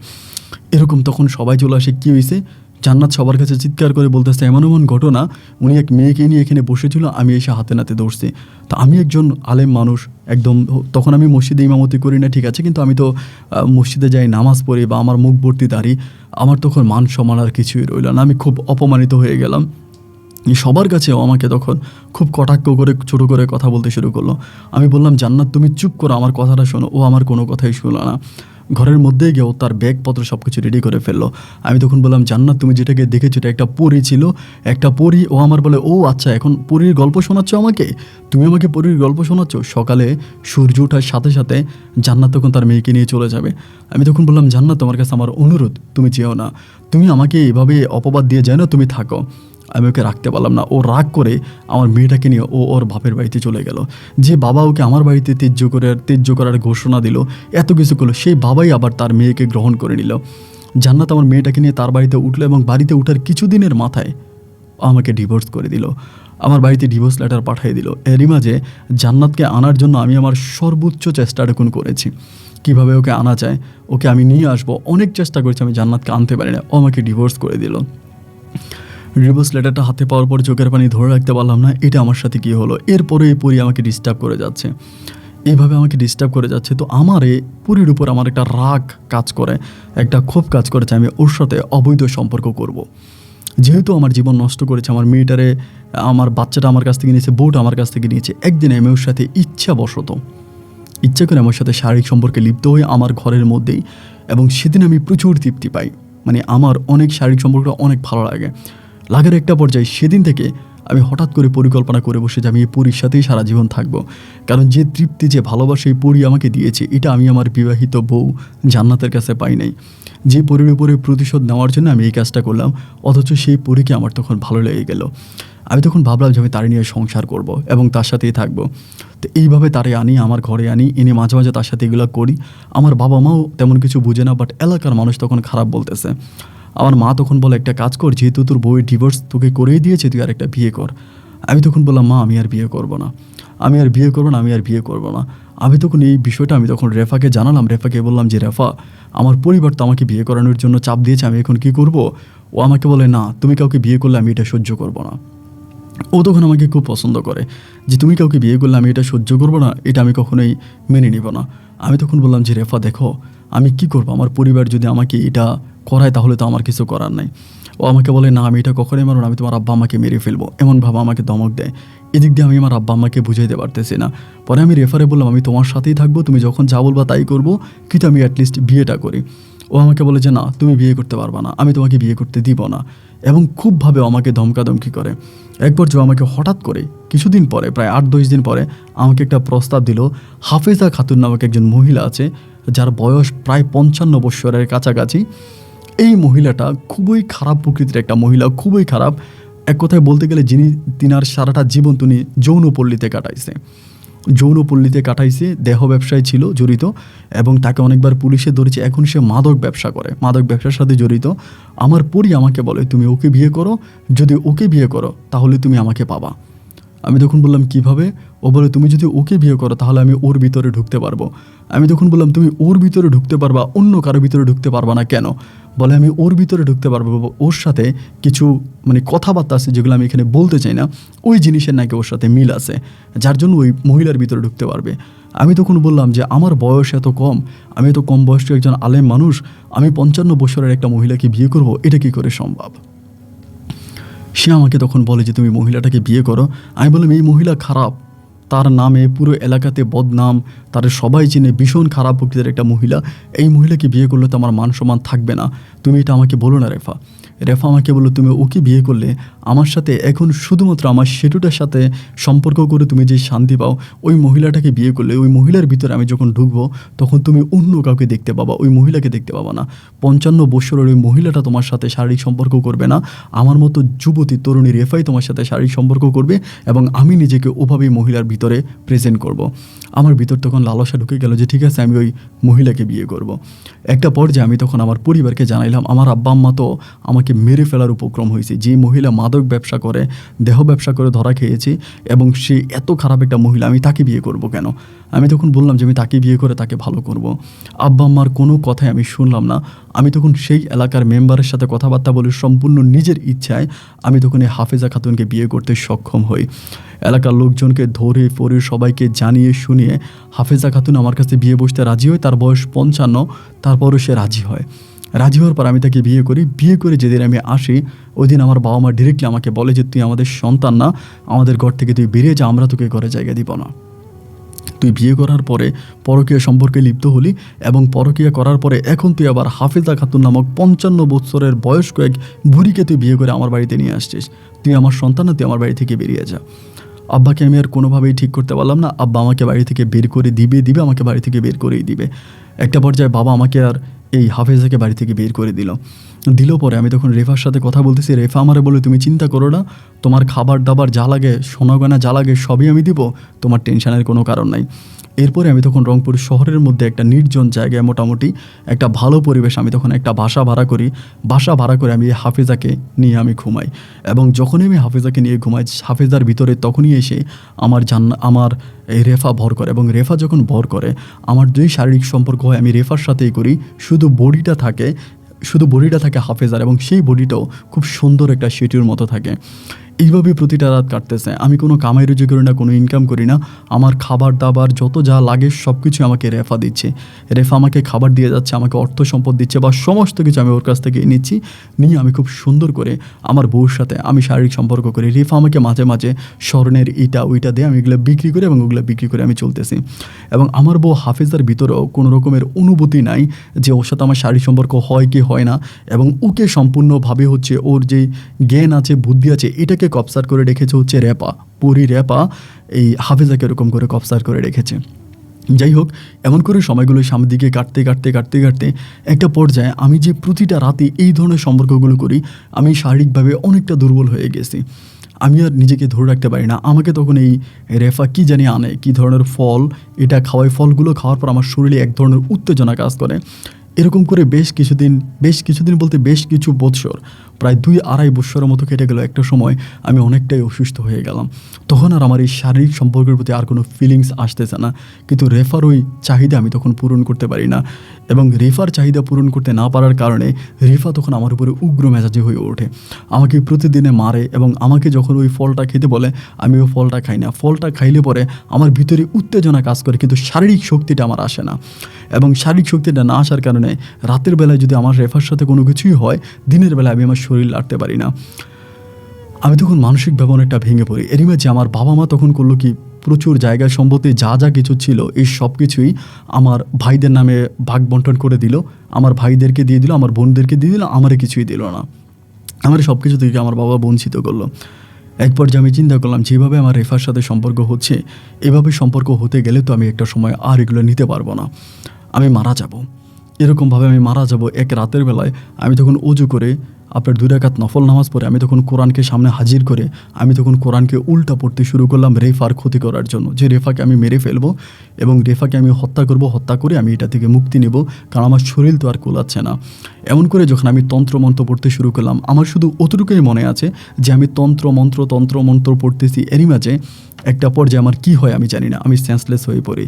এবং যখন আমার জ্ঞান ফিরে, আমি যখন জ্ঞান ফিরে ভালো অবস্থানে আসি, তখন আমি বুঝতে পারি যে আমার জীবন থেকে প্রায় 6টি বৎসর কেটে যায়।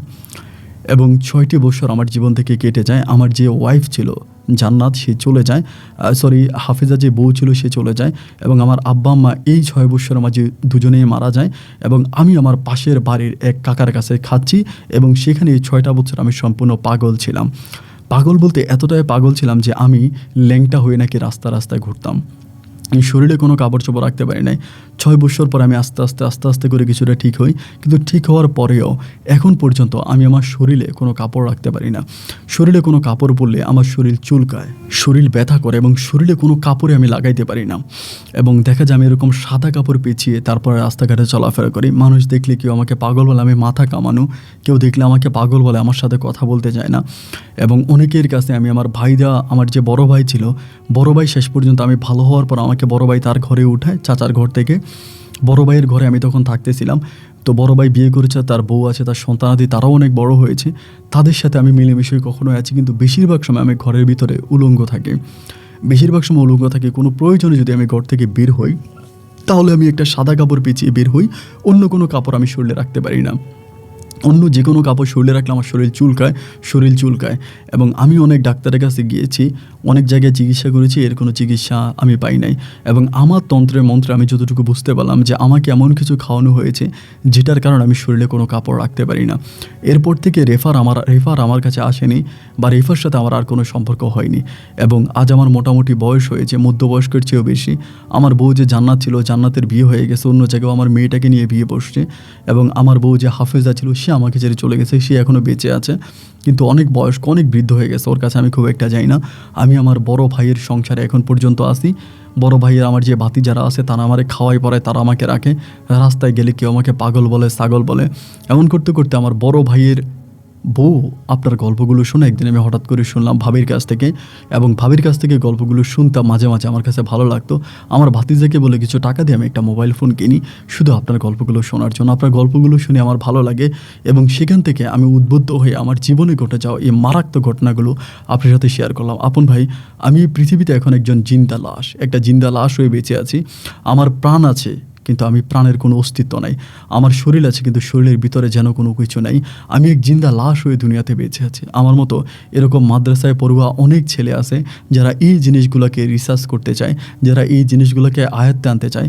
এগুলোর যে প্রতিফল, আমার যেই মাদ্রাসার হুজুর আমাকে বলেছিল যে এগুলার প্রতিফল, যে ওগুলার কুফল যে কত ভয়ানক আমি চিন্তাও করতে পারবো না।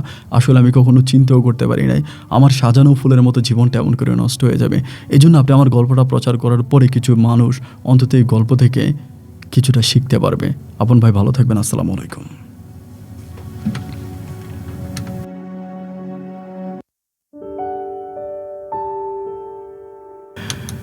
প্রিয় বন্ধুগণ, সবাইকে অনেক বেশি ধন্যবাদ এতক্ষণ পর্যন্ত রংপুরের ভাই মাওলানা আব্দুল কাইমের জীবনের এই মর্মান্তিক বাস্তব গল্পটা শুরু থেকে শেষ পর্যন্ত আমার মুখ থেকে শোনার জন্য। বন্ধুগণ, এই মাওলানা আব্দুল কাইম তার গল্পটা প্রচার করার একটাই উদ্দেশ্য, তিনারও উদ্দেশ্য, আমার উদ্দেশ্য। অনেক মাদ্রাসায় পড়ুয়া ছাত্ররা আছে, অনেকেই এই ধরনের রিসার্চগুলো করতে চায়। অনেকের ভিতরে এই জিনিসটা লালসা জাগে যে পরীরা দেখতে অনেক সুন্দর হয়। আমরা ছোটোবেলা থেকে উঠানের ভিতরে দাদি নানি সহ মুরব্বীদের মুখ থেকে জিন পরীর গল্প শুনে আসছি। পরীর রাজ্যে পরীরা থাকে, তারা দেখতে অনেক বেশি সুন্দরী হয়, মানুষের চেয়েও অনেক বেশি সুন্দরী। আমরা অনেকেই তাদের সাথে সংসার করতে চাই, তাদেরকে আমরা বর্ষে আনতে চাই। কিন্তু জিন বা পরী, ওদেরকে বর্ষে এনে কখনো জীবনে সুখী হওয়া যায় না। হয়তো সাময়িক সময়ের জন্য যদি আপনি তৃপ্তি পেয়েও থাকেন, তবে এটা আপনার অদূর ভবিষ্যতে আপনার জীবনে বিষ পড়া হয়ে দাঁড়াবে। তারই জ্বলন্ত প্রমাণ আমাদের রংপুরের ভাই মাওলানা আব্দুল কাইম সাহেব। দেখেন, আমি আপনাকে এক গ্লাস পানি দিলাম, আপনার প্রচুর তৃষ্ণা, অনেক তৃষ্ণা, দিলাম এক গ্লাস পানি, আপনি এক গ্লাস পানি পান করলেন। আমি আপনাকে আরেক গ্লাস পানি দিলাম, আপনি কষ্ট করে হয়তো সেটাও পান করলেন। এরপরে যদি আমি আপনাকে তৃতীয় গ্লাস পানি খেতে দিই, তবে কি আপনি খেতে পারবেন? আপনার তৃষ্ণা যতই থাকুক পারবেন না। জোর করে তৃতীয় গ্লাস আপনাকে খাওয়াইলাম এবং চতুর্থ গ্লাস খাওয়ানোর পরে আপনার অবস্থা কী হবে তা কি একবার ভেবে দেখেছেন? তেমনই অবস্থা হয়েছে আব্দুল কাইমের। ঠিক এরকম অবস্থা যেন অন্য কারো আর না হয়, কেউ যেন আব্দুল কাইমের মতো ভুল পথে পা না ভাড়ায়, সেই প্রত্যাশায় আমি আজকের মতো এখানে বিদায় নিচ্ছি। বন্ধুরা, আপনারা আপনাদের মতো করে আব্দুল কাইমকে একটা কমেন্ট করবেন। কমেন্ট করলে হয়তো আব্দুল কাইম তার গল্পটা প্রচার করাতে সে একটু শান্তি পাবে। সবাই ভালো থাকবেন, সুস্থ থাকবেন। আজ এখানে বিদায়। আল্লাহ হাফেজ অ্যান্ড আসসালামু আলাইকুম।